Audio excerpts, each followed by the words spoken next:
नमस्कार मंडळी, कशा आहात? मजेत आहात ना? मी वैशाली. तर बघा, रात्रीचे 9:15 झालेले आहेत आणि माझी सगळी कामं आटपून मी बसले अभ्यासाला. आता मी खालीच बसले कारण माझे पुस्तकं मला छान असे घेता येतात. बसते मी कधी कधी अशी खाली आणि मग आपल्याला जे पाहिजे ते पुस्तक घेता येते.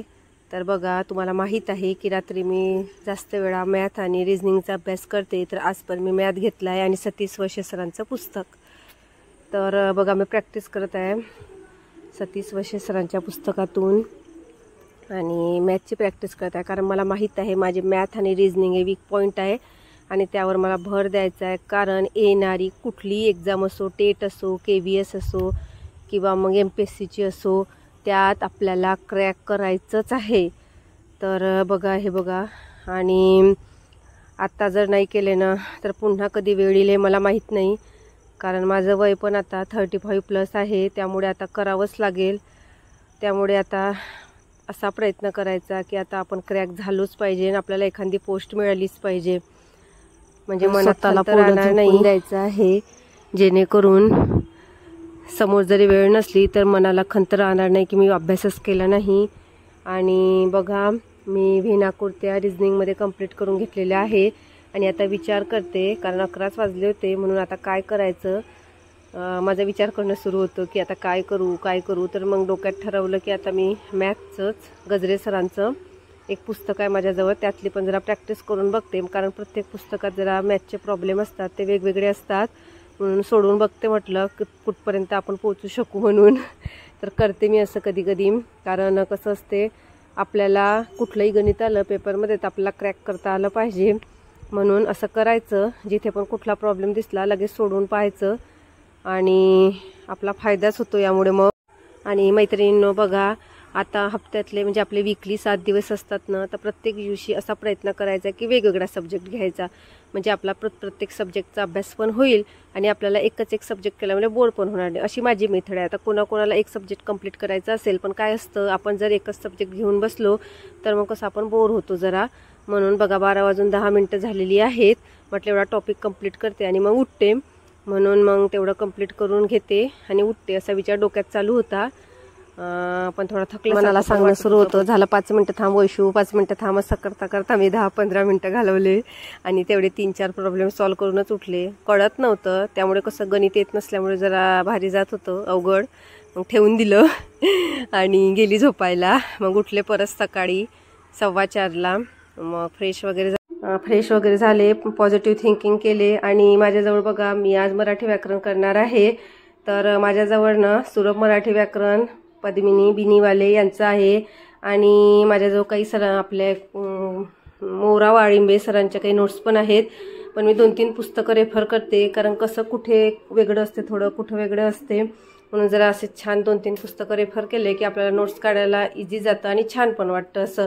तसं रेफर करून घ्यायचं. जर आज हे पुस्तक वाचलं तर उद्या ते घ्यायचं, ते नोट्स घ्यायचे, त्याच्यामुळे आपला फायदाच होतो. आणि काही मैत्रिणी, मला भरपूर मैत्रिणींचे कमेंट येतात, ताई तू किती तास अभ्यास करते, झोपते केव्हा तू? तर मैत्रिणी, तसं काहीही नसतं. जर तुम्हाला सांगितलेलं आहे, मी दिवसभर अशी व्हिडिओ ऐकते कामं करताना आणि त्याचे स्क्रीनशॉट काढून मग आपल्या कॉपीमध्ये लिहिते. आणि सकाळी माझा 2 तास अभ्यास असतोच आणि रात्री पण 1 ते 1.5 तास असतो. जर 2 तास नाही झाला, जर दुपारी कधी वेळ मिळाला थोडाफार, तर तो पटकन घ्यायचा आणि बसायचा अर्धा तास, तो कव्हर होऊन जातो छान. आणि बघा, माझ्याजवळ TETचं पण गुरुकिल्ली आहे. पण तुम्ही जर माझ्यासोबत अगोदरपासून असाल तर तुम्हाला माहीत आहे की माझा संघर्ष जुना आहे, पण मुलं झालीत, लग्न झालं, त्यामुळे माझ्या जरा अभ्यासाला खंड पडलेला आणि मी माझे सगळे पुस्तकं जपून ठेवलेली आहेत. आणि या पुस्तकातून, जे आपली TETचं पुस्तक आहे, शास्त्र प्रकाशनचं आहे, यातून मी इंग्रजी ग्रामर करून घेत आहे.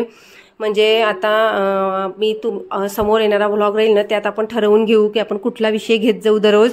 त्यामुळे तुम्हाला पण अभ्यास करायला सोपं जाईल आणि मला पण अभ्यास करायला सोपं जाईल. म्हणजे माझ्या म्हणण्याचा अर्थ आहे की जसं सोमवारी आपण काय म्हणते त्याला, विज्ञान अर्थशास्त्र घेऊया, नागरिकशास्त्र, एक उदाहरण सांगते तुम्हाला, तर शुक्रवारी आपण इंग्रजी ग्रामर किंवा मराठी ग्रामर घेऊया आणि म्हणजे आणि सकाळी आणि संध्याकाळी जे आपले वीक पॉईंट आहेत रात्री, तसं करूया. मी करते पुढच्या व्हिडिओमध्ये तुमच्यासोबत शेअर ते.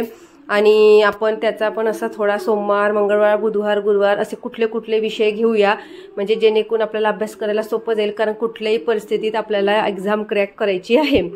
तर माझ्या डोक्यात असं प्लॅनिंग चालू आहे, तर बघूया आता मी करून बघते तसं प्लॅनिंग डोक्यात आणि ते उतरवते कागदावर एका, की सोमवारी काय काय करता येईल, मंगळवारी कुठले कुठले विषय घेता येईल, तसंच बुधवारी काय करता येईल आपल्याला, आणि कधी ग्रामर घ्यायचं, कधी बघते मी कसं करायचं, तर करते तुम्हाला समोर येणारा व्हिडिओ शेअर. आणि मैत्रिणींनो, सगळ्या मैत्रिणी म्हणतात की ताई तू KVSची एक्झाम दिली तर त्याबद्दल गाईड कर. आमचं मराठी मीडियम, तर माझं पण मराठी मीडियम होतं मैत्रिणींनो, आणि KVS तर मैत्रिणींनो माझं पण मराठी मीडियमच होतं. आणि माझ्यासोबतच्या भरपूर अशा मैत्रिणी आहे की ती KVSमध्ये क्रॅक झालेल्या आहेत, लागलेल्या आहेत. तर अशा भरपूर मराठी मीडियमवाल्या मैत्रिणी लागलेल्या आहेत. आपण करू शकतो ठरवलं तर, फक्त थोडं इंग्लिश आणि हिंदी स्ट्रॉंग असायला हवं आपलं. तर तेव्हा बघा मी सचिन सरांचे क्लास करून CTETची परीक्षा उत्तीर्ण झालेले होते, म्हणून जर आम्हाला सचिन सरांचे चांगले व्हिडिओ समजत होते म्हणून सरांचेच क्लास जॉईन केले, कारण KVSबद्दल काहीच माहिती नव्हती मला, म्हणून सरांचे क्लास जॉईन केलेले होते. त्यात छान शिकवत होते, त्यांची टीम खूप गाईड झालं मला, आणि छान 110 मार्क पण पडलीत. पण 110मुळे काहीच झालं नाही, कारण मेरिटमध्ये यायचं असेल तर आपल्याला 130-140 मार्क हवीत, आणि 20-30 मार्काचा माझा अभ्यास सिलेबस माहीत नसला किंवा नवीन होतं त्यामुळे कळलं नाही मला. पण आता माहीत आहे, तर आता नोटिफिकेशन आले तर आपल्याला छान अशी एक पोस्ट काढायची आहे आपली, कुठली एक्झाम येऊ दे, म्हणून छान स्वतःला झोकून दे अभ्यासाला. आणि बघा 6 वाजलीत आणि मुलीचा टिफिन करायचा आहे आता. तर बघा मी कुकर लावलेला आहे, कणिक मळून ठेवली आणि दूध उकळायला ठेवलं गरम करायला, आणि जरा म्हटलं आता छान हे सगळं कुकर होईपर्यंत, दूध गरम होईपर्यंत बाहेरून फेरफटका मारून यावा, कारण फ्रेश वाटतं मस्त सकाळी. वेळ घालवते कारण मला छान आनंद प्राप्त होतो, आणि मनात विचार आला की मग आता कुकर होईपर्यंत पुस्तक घेऊन यावं का, कारण तुम्ही मला विचारताय ताई तू तुझा अभ्यास किती वेळ करते, की तुझा टाईम मॅनेज कशी करते. तर बघा मला असा जर 10-15 मिनिटाचा वेळ मिळतो ना, तर मी भरकन आतमध्ये जाते आणि भरकन माझ्या रिवाईज नोट्स घेऊन येते करायच्या, जेणेकरून आपल्याला जेवढाही 15-20 मिनटं मिळतात ना, 10-15 मिनटं म्हणा किंवा मग 5-10 मिनटं तरी म्हणा, म्हणजे तेवढेच आपले 2-3 पानं रिवाईज होतात, आणि मनाला समाधान वाटतं की छान अभ्यास होत आहे आपला. कारण आपण आता एवढा स्वतः वेळ देऊ शकत नाही 8-9 घंटे, आणि कारण हाऊसवाईफ असल्यामुळे आपल्यावर जबाबदाऱ्या असतात, त्यामुळे मैत्रिणींनो असेच 5-5, 10-10 मिनटं चोरायची आपण दिवसातून.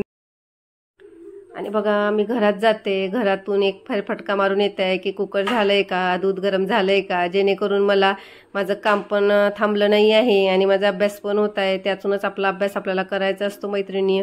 आणि भरपूर आपल्या मैत्रिणींचे कमेंट येत आहेत की ताई आम्हाला सुरुवात करायची आहे, तर बिनधास्त करा मैत्रिणींनो. ध्येय मनात ठेवा, जिद्द पकडा, स्वतःच्या क्षमता ओळखा, स्वतःला ओळखा की मी काय करू शकते, मी कुठपर्यंत जाऊ शकते. मनात पॉझिटिव्ह थिंकिंग करा की मी करू शकते आणि मी करणारच, तेव्हाच आपण करू शकतो. कारण स्वतःचा अनुभव आहे, जोपर्यंत ठरवत नाही आणि मनाला सांगत नाही ना, तोपर्यंत आपण काहीही करू शकत नाही. आणि आपल्याला स्वतःला इतकं महत्त्व द्यावं लागणार आहे, कारण आपण स्वतःला खालच्या पातळीवर ठेवतो, सगळ्यांच्या गरजा अगोदर पूर्ण करतो आणि नंतर मग आपली गरज पूर्ण करतो आपण. पण अभ्यासाच्या बाबतीत जरा स्वतःला उंचावर ठेवा, जेणेकरून आपल्याला आपल्या ध्येयापर्यंत पोहोचता येईल. सोपं नाही मैत्रिणींनो, संघर्ष फार आहे, पण करावं लागेल. आणि आपल्या मनाला त्याचं समाधान राहील की आपण प्रयत्न केला, आपण खचायचं नाही, प्रयत्न करायचाच आहे आपल्याला. आपण करून बघूया आपण कुठपर्यंत पोहोचतो तर. आणि तर मैत्रिणींनो आजसाठी एवढंच, कारण आता मी स्वयंपाक करते, कामं करते. भेटूया पुढील व्लॉगमध्ये. तोपर्यंत छान राहा, स्मार्ट स्टडी करा आणि आनंदी राहा, स्वतःचं छान नियोजन करा आणि अभ्यास करा. तर भेटूया पुढील